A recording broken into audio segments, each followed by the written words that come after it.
What's going on, everyone? So today we're going to talk Jabba Yellow. This is a deck I've been waiting to play because some of the things weren't working properly with Jabba, and it's still a little bit buggy, but I couldn't wait any longer to kind of showcase this list to you all. So we're going to be diving in, guys, and if you want to pick up any of the set 2 cards or set 1 cards, I have a TCG player link in the description down below that you guys can use. It helps me out as well as helps you out. We're going to talk about Jabba mid-range, Jabba Yellow, arguably the home of the most powerful 2-card combo in the entire game, and we'll get to that in just a moment.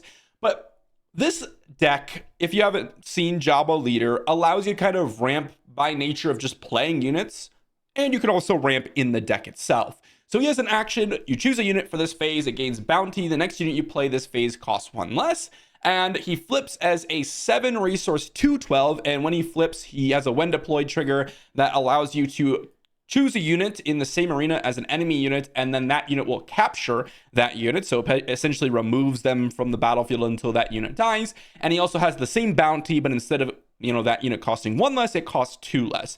Now, from my experience with Jabba, his bounty isn't actually like that reliant on actually ramping you. You're not super ramping with this guy every turn. You're actually just getting advantage from the fact that you can place bounty for certain cards, and in some cases you can get a little bit of extra value here and there. And then most importantly, his flip is what makes him exceptional. Similar to how Palpatine, his action can be good sometimes, but really not that great in a lot of scenarios. And then when he flips, that's when he really becomes a powerhouse. Same thing with Jabba, and we'll talk about more why that is in just a moment.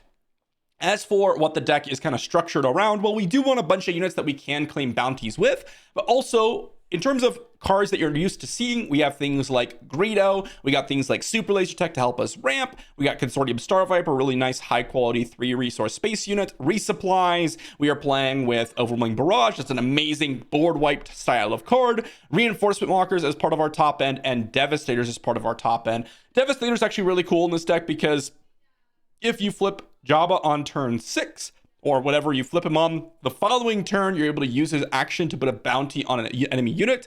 And by that point, because you've probably played a couple of other units that are more expensive, you're going to be able to claim that bounty and then play a Devastator for 8 resources, which can kind of close out the game right then and there. As for new cards, and as for cards that really start to make Jabba shine, well, the 2 cards that are probably the most important to talk about are Reputable Hunter and Hunter of the Haxian Brood. Both of these care about having bounties on your opponents, but normally they're not as good on curve because you kind of have to play other cards to trigger them. But with Jabba, you essentially can put a bounty on an opponent's unit and make a 2 resource 3/4. Amazing with Reputable Hunter. And for Hunter the Haxian Brood, he's a 4/3 shielded. Really solid. As for other cards that we're playing, we have Ma Clunky, which is really good in this deck because we have a ton of Underworld cards like Greedo, Dr. Evazan, Bazine, Gamorrean Retainer, Hunter the Haxian Brood. We can refresh shields. Forlom Zuckuss is also in our deck as kind of the ambush combo that you've seen so many times before. 2 copies of Lurking TIE Phantom. This is really good to kind of just give us higher power in space, dealing with some 4, toughness units, which do come into play quite frequently. Dr. Evazan and Gamorrean Retainer as some earlier plays that have that 3 power, allowing to trade with opponents' units. And then, in terms of top end, we have Maul, Dryden Voss, Jabba's Rancor. Maul, just a nice kind of ambush option, but not the full 3 of, because Dryden Voss and Jabba's Rancor are a lot stronger in this deck. Jabba's Rancor is just a 7 resource 9/9 that comes down and deals 3 damage to something, and if you don't have another ground unit, you just deal 3 damage to an opponent's unit, which is crazy. And then it does that every single turn. It wipes the board and ends the game very quickly. And then, as I mentioned earlier, the reason why we're playing yellow for the most part alongside Hunter the Haxian Brood and things like Forlom and Zuckuss is Dryden Voss, the most important kind of turn the game around card in our entire deck. This guy is a 5/7 resource, a 7 resource 5/7 shielded. When played, you choose a captured card guarded by a unit you control. You may play it for free under your control. So normally this card's a little bit weak because you have to play these cards like the authority card, legal authority, or, you know, the claiming bounty hunter one that gives a shield token. And those are kind of situational because you need to have a unit on the battlefield and it needs to not have died by the time you get to Dryden Voss, and you need to have that card. And it's, you know, not necessarily free because, you know, Dryden Voss costs 7. So if you have to play another 3 or 2 resource card, then it becomes like a 9 resource play to make it guaranteed, right, to do it on the same turn. But Jabba plus Dryden changes the whole equation, because if you go something like, okay, I'm going to play it some sort of thing like Zuckuss, and they play a big unit, you get to go Jabba, capture your unit, then Dryden Voss, and immediately play it under your control. And that could be the same turn that Jabba comes down. So that combination in this deck becomes honestly one of the most absurd things you've ever seen. I've stolen things like Luke Skywalker. I've stolen things like Crate Dragons. I've stolen things like Poe Damerons, Wreckers. I've stolen things like just a Zuckuss or a Forlom or Mauls or whatever it is. It is absurd, and it is play it for free, right?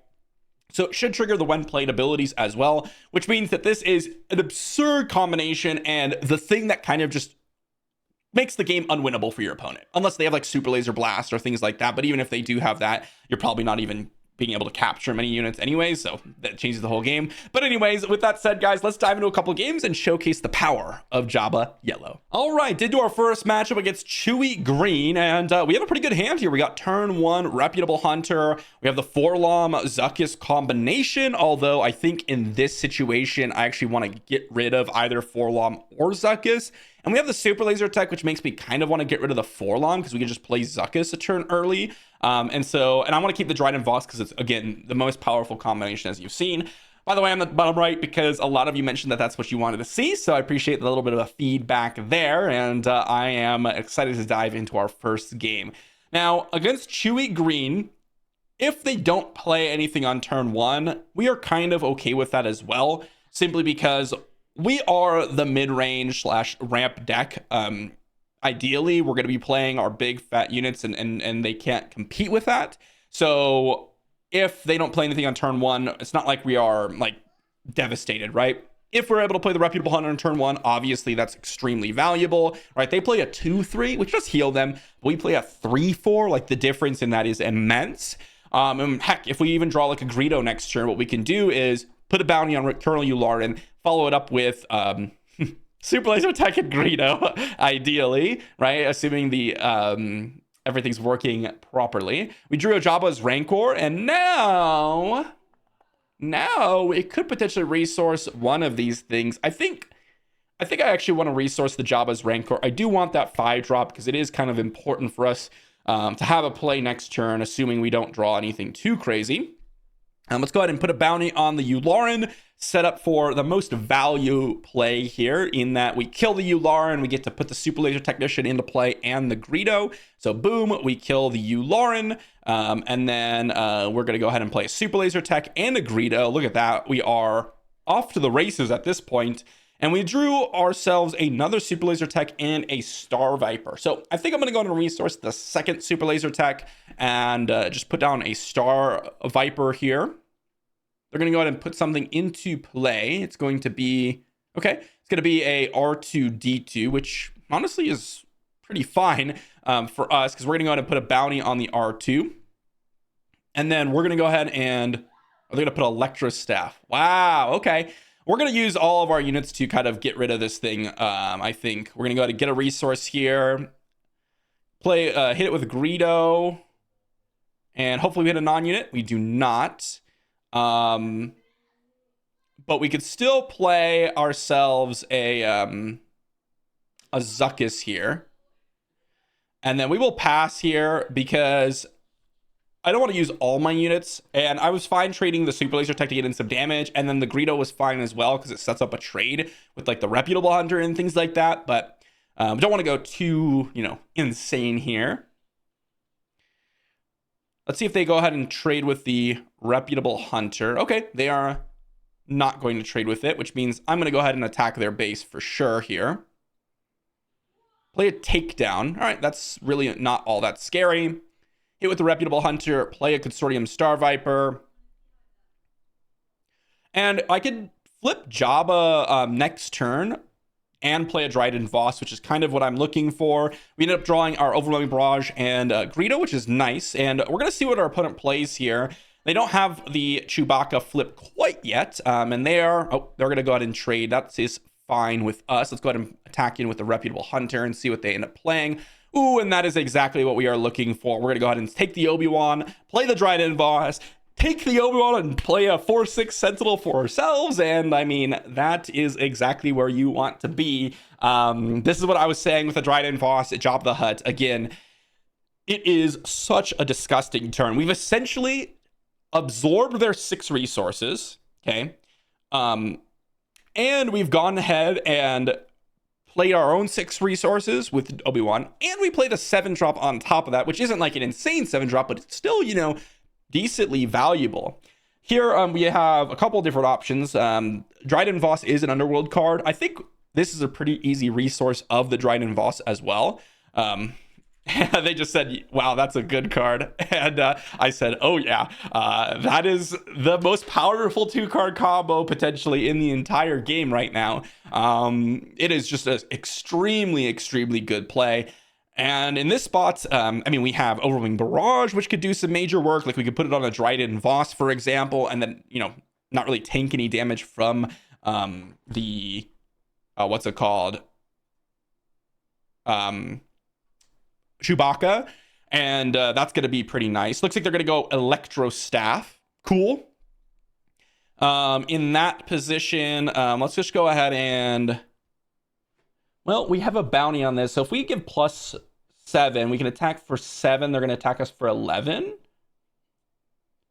Yeah, I think we can go Overwhelming Barrage here and just hit Chewbacca for 7. And if they want to kill Obi-Wan, that's fine. We can get experience tokens on something. That was pretty weak of a play because we are just going to kill it with the Dryden Voss. And it's shielded, so we don't even lose anything in that spot. So make it opening pretty weak in that position. I was hoping that we were going to be able to go ahead and get a Devastator down. And they say GG. Yeah, I mean, again, the Dryden Voss turn, that's what made the game. That is what makes the game basically impossible to win in so many different scenarios. And you guys saw it there in our very first game of today, just knocking out the Chewbacca pretty handedly with the Dryden Voss combo. On to the next game, and against Gray Red, and we have a pretty reasonable hand. We don't need a mulligan this. I think we get rid of probably the Lurking TIE Phantom. No, actually, I'm going to keep one of the Lurking TIE Phantoms because they do play Concord Dawn Interceptors, which TIE Phantom can actually trade with, whereas Consortium Star Viper cannot. And we're actually on the play here, or on the draw here. And so what that means is we don't really want to be in a situation where they go ahead and never allow us to take initiative, because Consortium Star Viper doesn't really do a whole lot if, you know, we can't actually go ahead and play it with initiative, you know. Here we can go resupply into Zuckuss, which is going to be pretty nice. If they play a ground unit, we can go bounty into Forlom, which actually would be probably a little bit more exciting. Let's go ahead and attack him with Dr. Evazan. And I'm actually going to go with the Lurking TIE Phantom here. And that's perfect. Okay, what happened there was perfect because we were able to go ahead and play the Forlom potentially anyways, and we can trade our Lurking TIE Phantom or kill their A-Wing with our Lurking TIE Phantom, which is essentially just kind of a freebie. And that's ended up being a little bit more valuable. Of course, they can use their Tarkin Town if they want to kill my TIE Phantom, or they do it that way, which is you know, kind of weak as well. They play a Kanan. Interesting. Okay, Kanan is a little bit more scary than you know, something that we can kill with Forlom, so we can't kill that with Forlom. Here we can go Zuckuss, we can go Reputable Hunter plus Resupply. Kind of like Reputable Hunter plus Resupply. Pillage, they're gonna make us discard a couple of cards. Okay, let's go ahead and just get rid of Zuckuss and Reputable Hunter. Pillage is not scary whatsoever, to be honest. We're gonna attack their base here. We're going to resupply. And then I'm going to flip Jabba here because Dr. Evazan is shielded. So it's going to be pretty difficult for them to actually deal with my Dr. Evazan and get their Kanan back. Now we have a reinforcement walker coming in. Oh, they have vigilance. Well, vigilance is very, very good here. But we get to go reinforcement walker, and we don't need to draw Greedo. And they can attack. They force throw here. Okay, sure. We discard a 3-costed card. Vigilance plus the Dr. Evazan kill ends up being really good for them, of course, because they get to ready all their resources. Not sure how they heal. Oh, they healed and defeated. Yeah, with vigilance they healed defeated. So a really nice kind of turnaround from our opponent for sure. The vigilance was one of the few cards that actually causes that to be a little bit scarier for sure. They're going to give the resource over to Tech. And all right, very, very weak draws here with Greedo Maklunky. Don't want to see that really ever. But we're going to go on and just kill their Kanan, or do we want to kill Tech? I think we kill Kanan here. And we don't want to draw a resupply. So again, pretty bad draws here across the board. Let's go ahead and attack Ray here. Just deal some damage.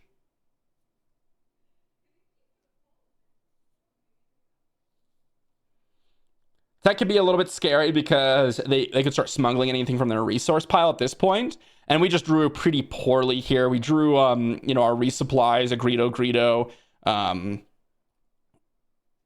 We got rid of our Zuckuses as well. They're going to go ahead and attack our base. We're going to play a Greedo. Hopefully they attack with Tech here. They do not. Let's go ahead and bounce the Greedo, kill their A-Wing. Really need to find some sort of haymaker here. We didn't have the Dryden Voss, and again, the Dryden Voss would have made that play a lot better with the capture for sure. I would have gone with a different strategy if that was the case. If we had the Dryden Voss, I felt like we were kind of pressured, but maybe I should have just waited on it. Maybe they would have fired off the Vigilance anyways. They play a Yoda. Let's go ahead and play out the Greedo. I don't feel like we can sit on a card in our hand because we don't really have too much here. Okay, Jabba's Rancor. That's interesting. That's certainly interesting. I think we have to go with the highest upside play of attacking into Rey, and hopefully we flip a non-unit, and it is a Jabba's Rancor. So a little bit unfortunate there, and that's going to be a GG from our opponent. We can't really do anything about it. Like, we can hit the Yoda, for example, and then play a Rancor, but like we are in such a bad position at that point. They end up getting us with that Vigilance. That was a very, very strong Vigilance, and that is one of the downsides with something like Dr. Evazan. You saw that they go Vigilance, they were able to play Force Throw after that and do all this gross stuff, and that's one of the reasons why Dr. Evazan could be a little bit scary, and perhaps would have been I should have played a different card against the blue deck, but you never know with certain blue decks whether or not they're playing Vigilance or not. All right, into our next matchup against Han Green, and well, this one, it could go different ways, right? We're gonna mulligan this because we have no turn 1 plays, and it's just overall reasonably weak hand.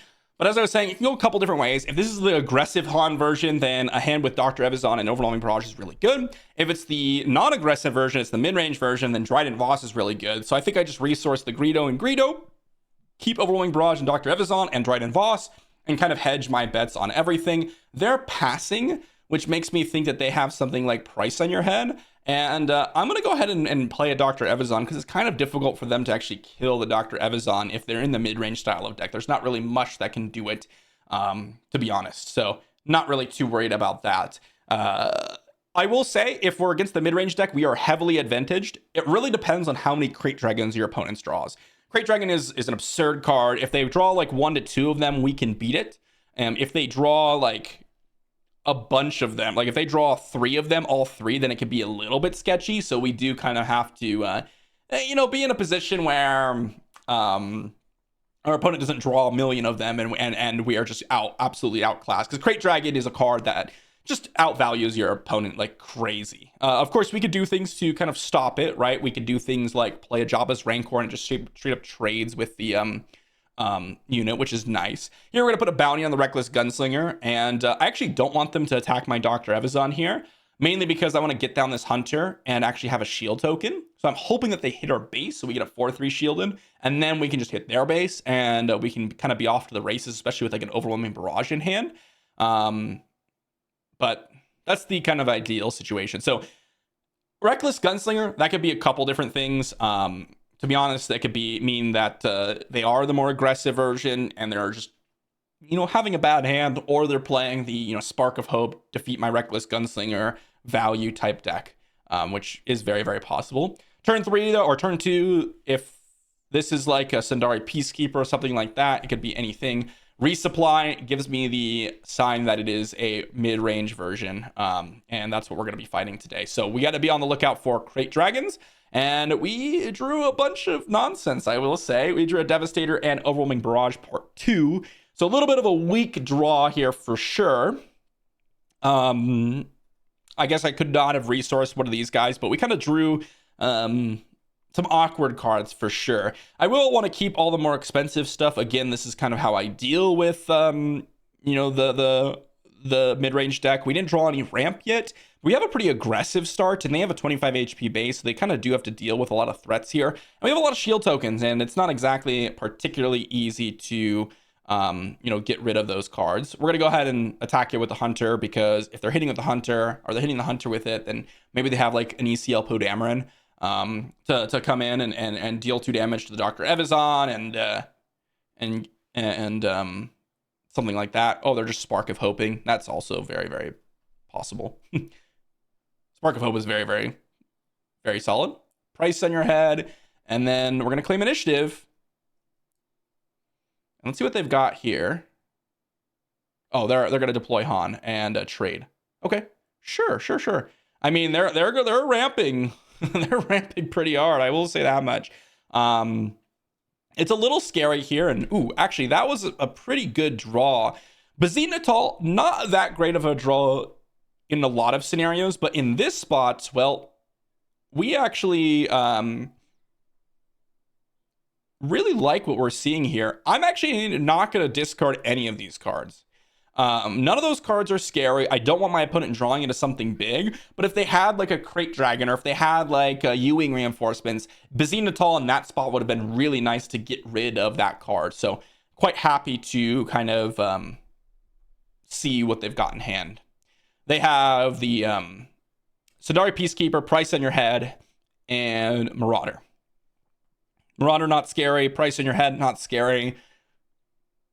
All quite good stuff going on, and we're going to kill their Han so they don't, ramp this turn. And then if they play a Marauder here, they can't play the Sundari Peacekeeper.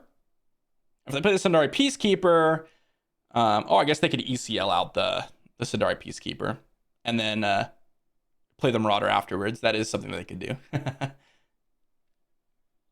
Yep, they ready a bunch of resources. But to be honest, I'm kind of happy where this game has ended up so far, because they don't have any cards in hand, which means that they have to top deck one of their more expensive stuff. We haven't been able to ramp very well, so that's a little bit unfortunate, but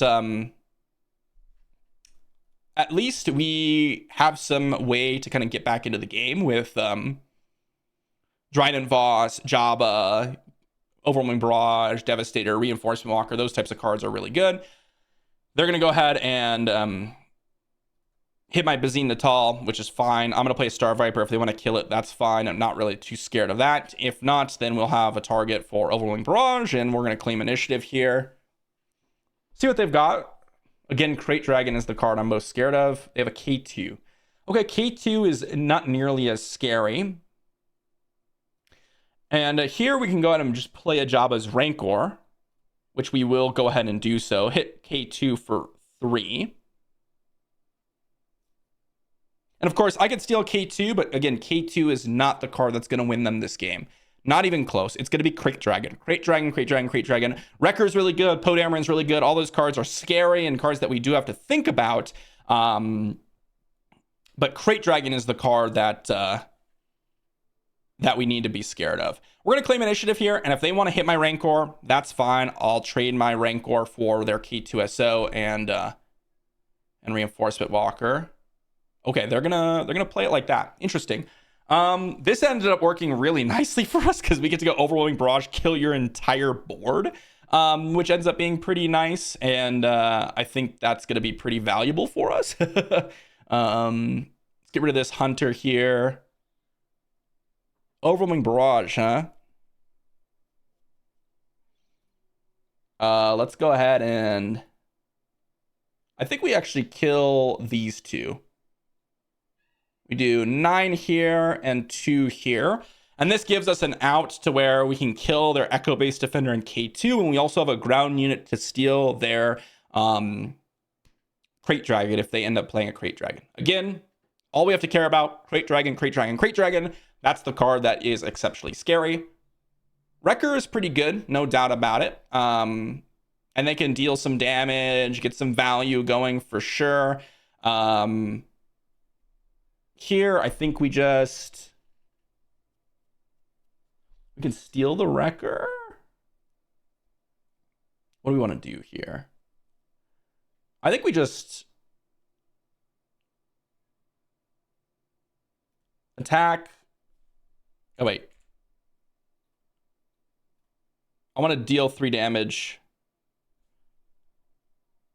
And then we deal 11. There we go. That's what I wanted to do. And they're going to claim initiative. So we're going to bounce the Jabba's Rancor, deal 3. And then we're going to pass. That kind of saves our Jabba's Rancor, which is quite nice. And here we can get rid of a Zuckuss. And now we can play a Greedo and capture the Crate Dragon potentially, which would be a fun one for sure. They can hit us for a lot of damage. There's the Crate Dragon. Let's play a Greedo.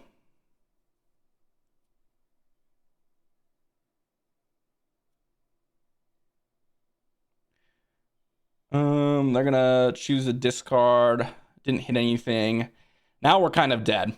That's the problem with Crate Dragon, guys. I mean, Crate Dragon is gross and all. There isn't much we can do at this point. I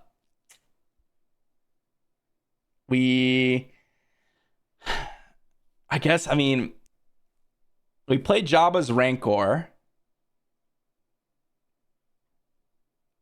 They deal 8. No, we're still alive. Hold on. We're technically still alive. They can deal 8 to our base. And then we flip, steal, attack for 2, pass. And now we just needed them to not have a big haymaker. I thought I was dead there, but I did the math wrong. For some reason, every single time I see like Crate Dragon and Jabba's Rancor, I think that they cost the amount of power that they have, you know? Like Jabba's Rancor, 8 costed. But you can see how powerful Crate Dragon is, guys. I mean, that card is disgusting. Timely intervention, Crate Dragon. Oh, this is what I'm saying. If they drew multiple Crate Dragons, then we lose, and that's exactly what happens. You know, when you're drawing 25 cards or whatever, and you drew 2 of your 3 Crate Dragons, that's kind of what you needed to do. They had a timely intervention there, which was pretty sweet. That was awesome to watch. They just had a good hand. I mean, we saw their hand. Remember, we saw their hand, and they had to draw into Wrecker, Reinforcement Walker, Crate Dragon. So they had some really good draws there. Yeah, that was pretty cool. Really sweet for our opponent. And as I said, when I started out the game, if they have Crate Dragons, we lose. And they had multiple Crate Dragons and Wrecker, which, you know, kind of forced our hand. There was one turn there where we could have gone something a little bit different, I suppose. Like we could have gone ahead and maybe killed off all their Sentinel and K2 and Marauder. And then we could have killed the Reinforcement Walker and dealt some damage to Wrecker, I think. That could have been an option. But I think that would have been risky because Marauder was also in the skies and that would have beat us down quite quickly. So that was a sweet game, and kudos to our opponent. Crate Dragon coming in, swinging, killing us. Love it. All right. Well, it turns out our opponent did realize that they had started watching me and they recognized my name, which was kind of cool. So I figured, why not? Let's do another rematch. That was a pretty sweet game to see. And we're against the mid-range version, as I mentioned, so we can probably mulligan this into a more ramp-heavy hand, something like a resupply, something like that. And this is a pretty nice hand. We can go on and resource a Dr. Evazan and probably a Reinforcement Walker. We have a turn 1 play, turn 2 play, and then into our turn 3 play, which is going to be Zuckuss. So a much better hand. Our opponent had a lot of ramp and we had none that last game, which is kind of part of the problem.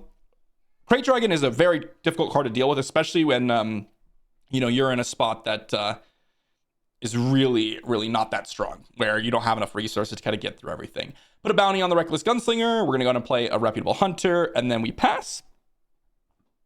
And look at that. There is a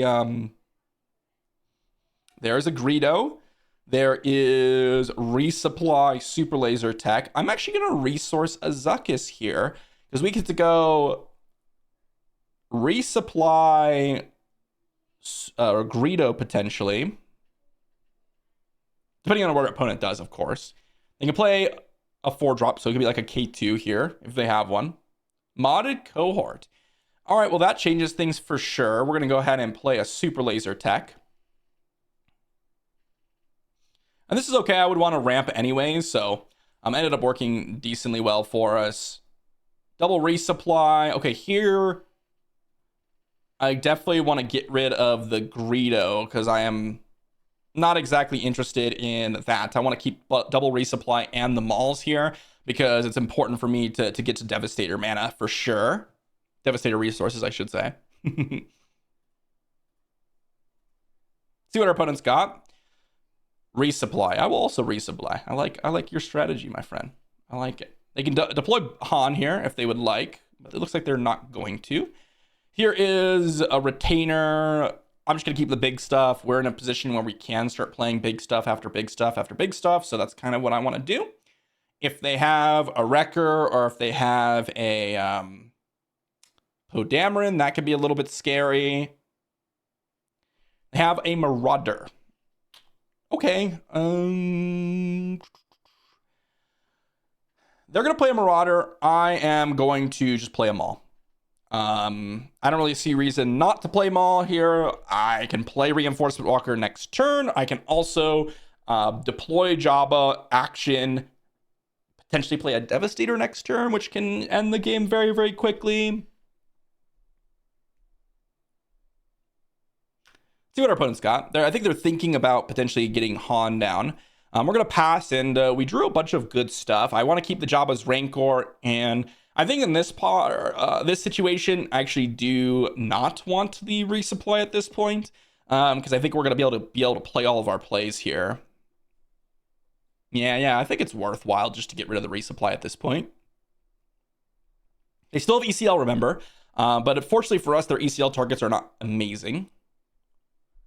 Okay. Let's just deploy Jabba's Rancor here and deal 3 to each.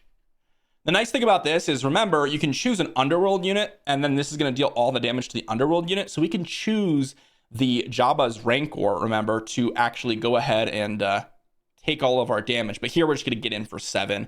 Putting the Jabba's Rancor into play is really nice here. I'm not going to go ahead and get down Jabba yet, because we are just like super far ahead on board right now. We don't even care about Marauder. We have Devastator in hand. We have a Reinforcement Walker. We have a lot of things that are going to work quite nicely. They could have a modded Cohort here. If they do, that's pretty good for them. What else could they have? I mean, they could deploy Han and trade with Maul, which is like not the worst for them. Let's see what they've got. Oh, they're just going to hit my Jabba's Rancor. Interesting. Interesting. Oh, a little bit strange there. I suppose, what could they have? Podamarin? They could have Wrecker, but Wrecker already trades with the Jabba's Rancor. I'm not sure why they attacked the Jabba's Rancor over the Maul.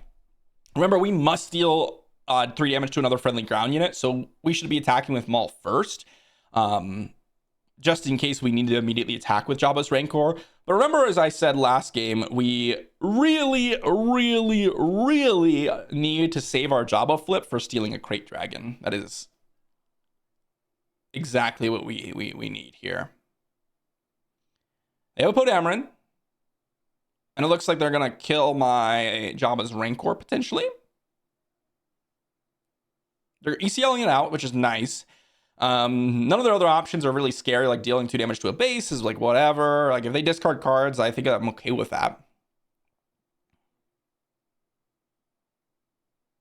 Because we can get down a Reinforcement Walker here, and I am quite happy with that. We do not want to draw that. We can just start healing up, and we play a big old creature, and our units here, and I mean, what can they do? Maybe they play have like a modded cohort, but I mean, we are by far ahead. All right, I get to keep the Maklunki, put down the Gamorrean Retainers, and here I'm just going to attack with Maul here. As he's the one that's damaged, and of course we have like so many different options. We have Devastator, we've got ourselves the Reinforcement Walker, we got Lethal on board.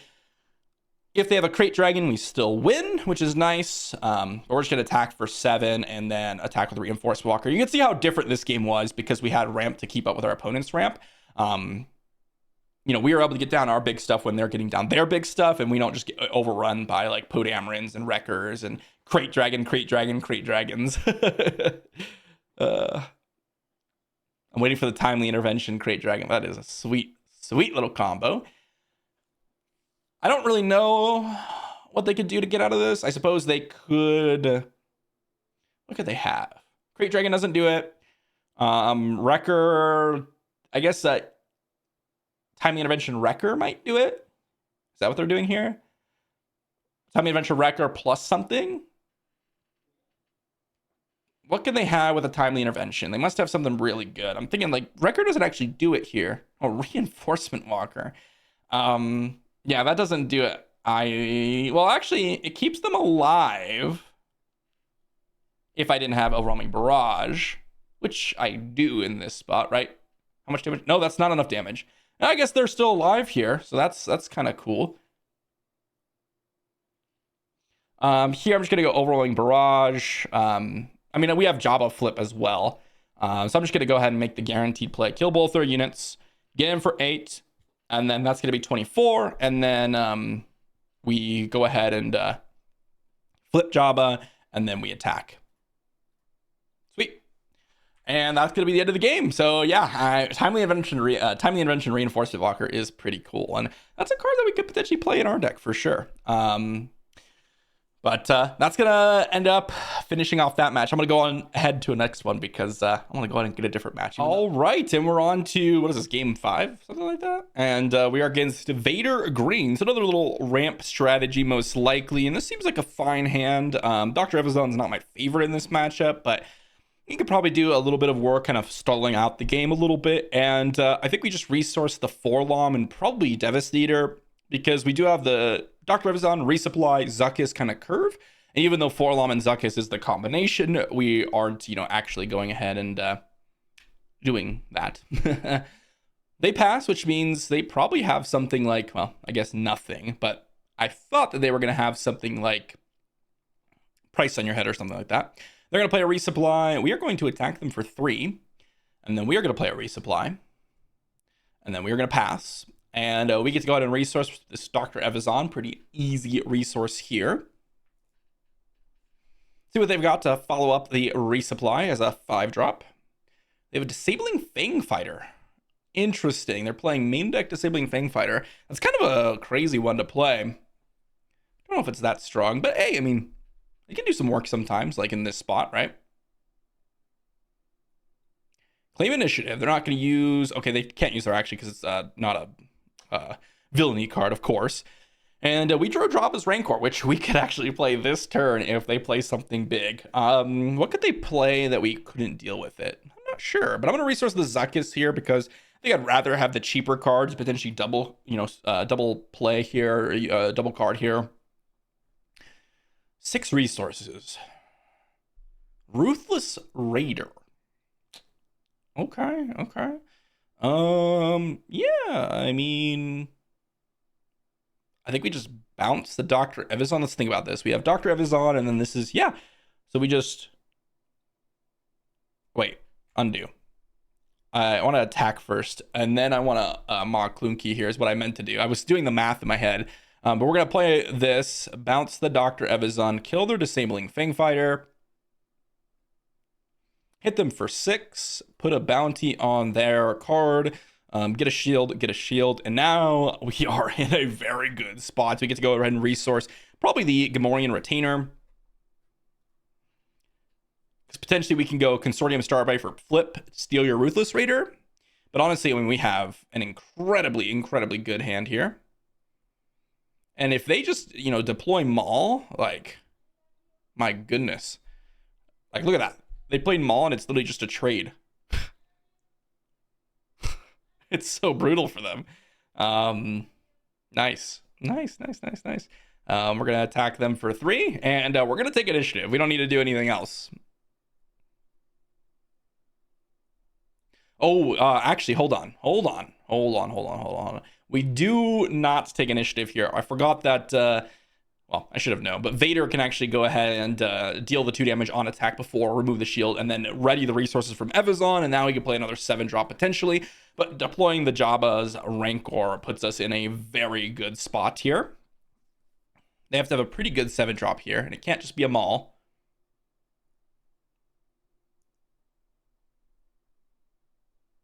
See what they've got. So one of the reasons why I don't like Dr. Evazon too much, but of course, you know, I mean, we were able to get in some pretty good damage here because of Dr. Evazon. I suppose, you know, if that was any 3-drop, the Disabling Fang Fighter would have done anything, so it would have been exactly the same, and they wouldn't have ready resources. Again, Dr. Evazon, again, part of the reason why I'm not a huge fan of him in a lot of spots. But opponents in the tank trying to figure out how to live until the next turn, or live through the next turn, I suppose. They have to kill both of my units in order for them to even have a chance here, or to put up a Sentinel in order for them to have a chance here. Of course, dealing with a 9/9 is kind of brutal. Jabba's Rancor has been so impressive in this deck, to be honest. It has been so impressive. It's just huge. It kills things. I mean, it's so good. Sort of think our opponent has disconnected, or, you know, left the game, essentially. Sometimes people do that if they're in a bad spot. Can't tell. Maybe it's frozen. I am not sure what's going on here. They said something I cannot show on camera. I think maybe they misspoke, but maybe they're raging. I don't know. Hopefully they play their card here, and we can get on with our life. And opponent has disconnected. Okay, so that's gonna be that game, I suppose. Let's say they had like a Maul or something. Let's say they had a Vader, right? They had a Vader. They get to ambush. They kill my Hunter, and then they put up a Sentinel, which is like the only way they can win. And it is a good play, right?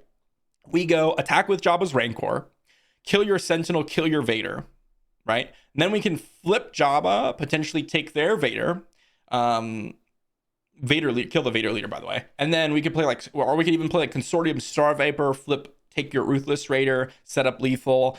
We can play a Reinforcement Walker, and who knows what we would have drawn next turn. Anyways, there's a lot of different options. I think that we would have been in a spot where we would have most likely won. They would have had a really good hand and a good follow-up to follow up what they had, which was a Vader into Sentinel. But I think we were favorites, definitely, and that was a pretty nice match. And let's finish it off with a solid match against Vader Green, and we have a pretty good hand here. I like what's going on, and I think I just resourced the Zuckuss and Hunter, the Haxian Brood. Normally I wouldn't mind those cards, but against Vader Green, we have some big stuff in the decks, such as Crate Dragon that we're potentially facing, and we need to be able to get to Jabba and play some big stuff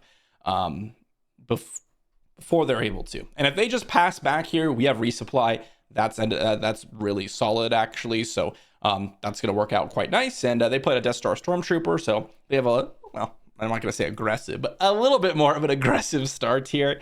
And that means that we get to go Reputable Hunter and probably just straight up kill their Death Star Stormtrooper, which would be pretty nice. And then, of course, we have the resupplies, which is going to be also quite nice here.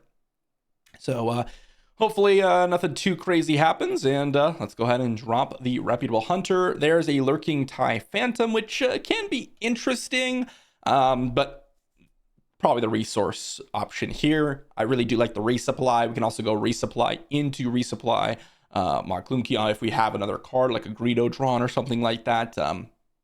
They're going to play a resupply. Sure, we're just going to go ahead and kill their Death Star Stormtrooper, and then we're going to resupply. And now they're forced to they have to use another resource if they want to deal with the reputable hunter or trade with it if they don't have anything else, which means we're probably going to get in some additional damage somewhere along the way. Hunter the Haxian Brood and a Consortium Star Viper. Usually Vader Green doesn't really have that many space units, so I think I'm going to go ahead and play the Star Viper, or if I have an option between the two, I think I will play the Star Viper. But I think I'm going to go with the resupply in this spot. Resupply. Boom. Up to 7 resources next turn. They have a 7 sister, and, well, that's pretty good. We can either deal 3 damage to it. Yeah, I think I'm fine just dealing 3 damage to it, because we have this Mach Clunky in hand, which ends up being a card that, well, we might be able to just deal another 3 damage to them, but unfortunately for us, that's not what we drew. We didn't draw an underworld card, we drew more of it, which is not exactly where we want to be, but we're going to go Consortium Star Viper. And then next turn we have Reinforcement Walker, which is always quite nice. They could have Vader, which would be pretty good for sure. They can deal 1 damage to my Star Viper if they would like to. Hopefully we draw something big here. That's what we're really looking for. We didn't resource many big things yet. We've just been kind of drawing a little bit awkwardly here. We're really looking for, some of our big hitters. Deal a damage to my base and to my Star Viper. Sure. Expected. And, well, another resupply. Not exactly what we're looking for, I'm going to be honest. Okay, we can get rid of the resupply at this point. So resupply and our second TIE Phantom is not what we really want to be drawing. That's all 3 resupplies. And here we're just going to go ahead and attack for 3. And then hopefully they get in with the 7th sister or something. And then they don't really have too many options. I'm kind of curious what they're going to go ahead and do. They're going to play their own Vader. Okay, let's go ahead and just play a Reinforcement Walker. And I will actually draw a card here. Overwhelming Barrage. Ooh, that is a scary one for sure. They're going to probably kill they might even just deal 7 to the Reinforcement Walker. Yeah, expected. Yeah, they get to kill my whole board, and that might be just game. Our draws were a little bit awkward, and we don't have the real powerhouses that we're looking for in order for us to kind of do what we need to do. Overwhelming Barrage for them is obviously a really solid play as well. I think the key turn there was when we had they played a 7th sister and a seasoned short trooper, and we wasted a bunch of resources because we didn't have anything to draw. Like that was not very good. And of course, we don't really have too many great plays to make here either. Like another Star Viper is not going to do all that much. We can go 4 Lom here, I guess, and ambush the 7th sister. And if they don't, kill the 4 Lom, we could potentially do some stuff. They have another Overwhelming Barrage. Our opponent's got it all. Okay. You got it, opponent. You got it. Sure. Double Overwhelming Barrage is very difficult to come back from, of course. They're going to hit us for 7 plus another 4. That puts us at 27. So we're basically just dead straight up next turn. Not sure what we could draw. I suppose like maybe a Reinforcement Walker. I could have flipped Jabba potentially, but that doesn't really... Oh, they made a mistake. They should have dealt the damage over to my Star Viper. But I don't think it matters here. We just got dominated by Vader Green, and a Vader Green can be very powerful. They didn't really do too much, to be honest. We also just didn't do too much, though. We had a couple of resupplies, and Dryden Voss is just a little bit too late here. I'm not sure if we have many options. Like, we can go 4 Lom. Yeah, like, Vader just kills us. We can't Overwhelming Barrage Vader. Suppose we could have deployed Jabba, attacked Vader, and then we would have been in a situation. No, because then they would have taken initiative. Yeah, I didn't really have anything here, and that's going to be a good game. So pretty nice one from our opponent. Vader Green taking it down. And Vader Green can be a little bit scary for sure. That's a mid-range matchup that we do have to watch out for. And we just didn't have the kind of the right draw in order to deal with it. Usually in these matchups, you do want the super laser text over the resupplies, and it's kind of whoever gets the first overwhelming barrage off. And you can see kind of what we drew. We didn't draw anything really expensive. We just drew the reinforcement walker, and that was the only thing that we had. And we drew a bunch of kind of garbage, to be honest, that just kind of got overwhelming barrage over and over and over again. So good game from our opponent, and they annihilated us. But that was the last game for Jabba Yellow, guys. And let me go over kind of what we went through and deck list. So what did we learn with Jabba Yellow? What would I change? Some things that are really good, some things that are kind of mediocre. First thing is, well, I really do like the kind of ramp package in the deck. I tried it without ramp and I tried it with ramp, playing it just like a curve out deck. I think Super Laser Tech and Resupply are really good, and I think one of the reasons why they are really good is because Jabba's Rancor alongside Dryden Voss are both exceptional. Dryden Voss is one of the most powerful combos in the game if you're able to get Jabba down, but one of the key things is that you do need to be able to get a unit down and have it survive. So like a Reinforcement Walker, a Jabba's Rancor, those needed to be deployed before your opponent gets a card down, and you saw a couple times there when we got the Dryden Voss down and we just kind of won the game. Some matchups it's really good, some matchups it's like whatever. One thing's for sure, and that is Jabba's Rancor did take over so many of those games, which is one of the reasons why we only have one copy of Maul and multiple copies of Jabba's Rancor. Outside of that, our kind of middling plays, Greedo, Dr. Evazan, Star Viper, Reputable Hunter, all these cards I think are necessary for us to live. You saw in the game against Kylo Ren, where we played like a bunch of Gamorrean Retainers, we played a bunch of Greedos, we played a bunch of Reputable Hunters, and we actually were just able to, kind of trade our way through until we got to our bigger plays, like Overwhelming Barrage and Mauls and Zuckuses and things like that. I think the one change that I would make, and I think this is actually a really, really important change to make after playing with the deck a lot and already making a bunch of changes, is Timely Intervention. This is a deck that actually really does benefit from Timely Intervention.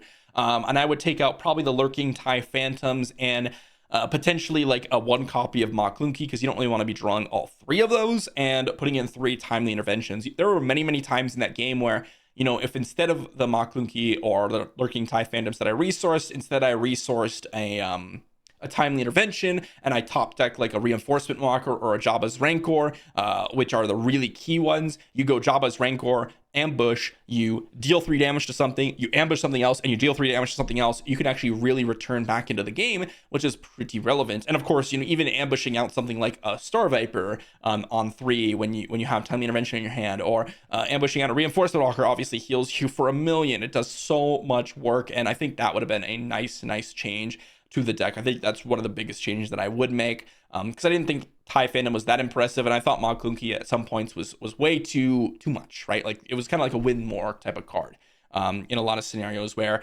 okay, I have a bunch of these cards, or it just didn't work because I didn't have the cards functioning. So it was either like I'm winning super hard, oh, Ma Clunky is like I could bounce things and replay them, and I'm winning even harder, or it's literally useless in my hand because I have no cards to bounce right now, and I'd rather just draw a big thing, or something else. So thanks for watching, everyone. Hopefully you enjoyed. And of course, as per usual, I don't have a sideboard with this deck, but all these things can potentially change based on sideboarding if you guys want to include that, or I'm going to be including that as we actually dive into set 2. But stay tuned, guys. And as I said, hopefully you enjoyed. Thanks for watching. I'll see you all for the next one.